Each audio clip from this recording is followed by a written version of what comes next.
আসসালামু আলাইকুম everyone, welcome back to my new video. গতকালকের ভিডিওতে আপনাদের সাথে শেয়ার করা হয়েছিল ছোট্ট ফুফির শ্বশুর বাড়িতে একটা পার্ক খোলা হয়েছে, নাহার পার্ক। খুবই সুন্দর, ওখানে বাচ্চাদের কিড জোন থেকে শুরু করে এবং রেস্টুরেন্ট, কনভেনশন হল, সুইমিং সব কিছু আছে। খুবই সুন্দর, খুবই ভালো লাগছে আমাদের পটিয়ার মধ্যে, আমাদের বাড়ির পাশাপাশি, মানে একদম খুবই সুন্দর একটা পার্কের ব্যবস্থা করছে। খুবই ভালো লাগছে আমার, বাচ্চারা অনেক আনন্দ নিচ্ছে। আর এটা বিশেষ করা হচ্ছে আমার ছোট ফুফির শ্বশুর বাড়ির পাশেই। ওখান থেকে আমরা পার্ক থেকে আসছি রাত 9টার দিকে ফুফির শ্বশুর বাড়িতে। আজকে এখানে থাকবো। তো ফুফি এসে বোরকা খোলা মাত্র কাজ শুরু করে দিল। প্রথমে আমরা চা নাস্তা করছি, এগুলো আর ভিডিও করা হয়নি। এখন ফুফি রান্না করছে, তাড়াতাড়ি আয়াতকে ভাত দিয়ে দিচ্ছি। ফুফি রান্না করছে, মাছ রান্না করছে, মাংস রান্না করছে, ডিম সিদ্ধ করছে, ডাল করছে, ভাজি করছে। আর আয়াতকে খাওয়ানোর পরে এক গ্লাস দুধ দিছে, দুধগুলো আমি ঠান্ডা করে নিচ্ছি ওকে দেওয়ার জন্য।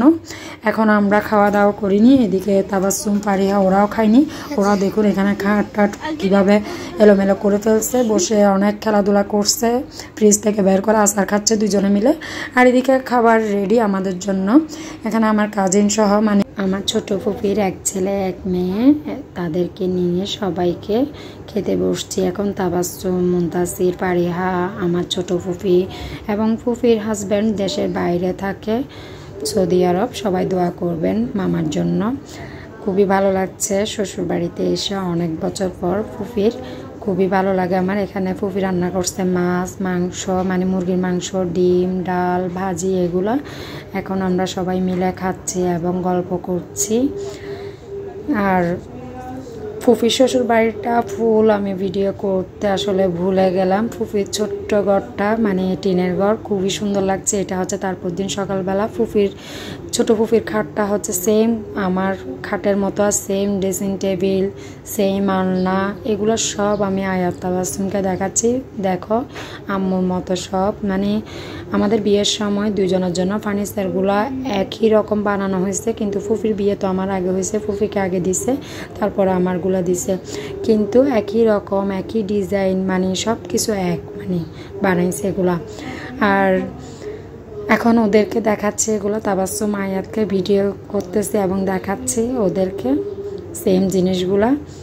আর ডাইনিংগুলাও একই রকম, সব কিছু এক, এগুলা বলছি। আর এদিকে ফুফি সকালে নাস্তা রেডি করে বসে আছে আমাদের জন্য। আর এদিকে দেখুন ফুফির, মানে ডাইনিংয়ের পাশে জানালাটা খোলামেলা, একদম মসজিদের পুকুর ঘাট সব কিছু অনেক সুন্দর। এগুলো আসলে ফুল ভিডিও করা হয়নি, মানে ফুফির শ্বশুরের ঘর পাশে একদম। আর ফুফি এটা আলাদা করছে।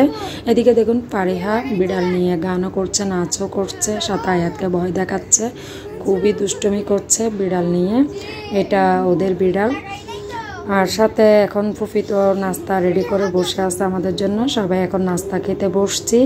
আর এখানে আমি এখন লাচ্ছা সেমাই খাচ্ছি, সবাই লাচ্ছা সেমাই খাচ্ছে, আয়াত নুডলস খাচ্ছে। ফুফি বলছে সকালে আগে মিষ্টি দিয়ে শুরু করো, তারপর ঝাল খেয়েও। কিন্তু এখানে সবাই মিলে নাস্তা করছি, গল্প করছি, পাশাপাশি এখন মুনতাসিরের সাথে, মানে আমার কাজিনের সাথে কিছুক্ষণ দুষ্টুমি করছি পানি নিয়ে। সে লজ্জা পাচ্ছে, খুবই ভিডিও করছি। সে বলছে আপু তুমি কিভাবে পারো, এগুলা কিভাবে করতে পারো। আমি বললাম কেন, এগুলা করতে আগে লজ্জা লাগতো, প্রথম যখন করছি কোনো লজ্জা লাগে না, সব কিছু ঠিক হয়ে গেছে। ছোটো ফুফিও বলছে কেন করতে এগুলা, মানে লজ্জা কিসের। এখন আমি লাচ্ছা সেমাই খেয়ে ফেললাম, খেয়ে এখন নুডলস খাচ্ছি, মিষ্টি খেয়ে জাল খাচ্ছি। ফুফির অনেক বছর পরে গেছি আসলে ফুফির শ্বশুর বাড়িতে, অনেক সুন্দর লাগছে সব কিছু। ফুফির শ্বশুরবাড়ি অনেক ভালো লাগে আমার। এগুলো আসলে ফুল ভিডিও করা হয়নি, কোনো এক সময় শেয়ার করব। কেমন লাগছে অবশ্যই কমেন্টে জানাবেন। আল্লাহ হাফেজ।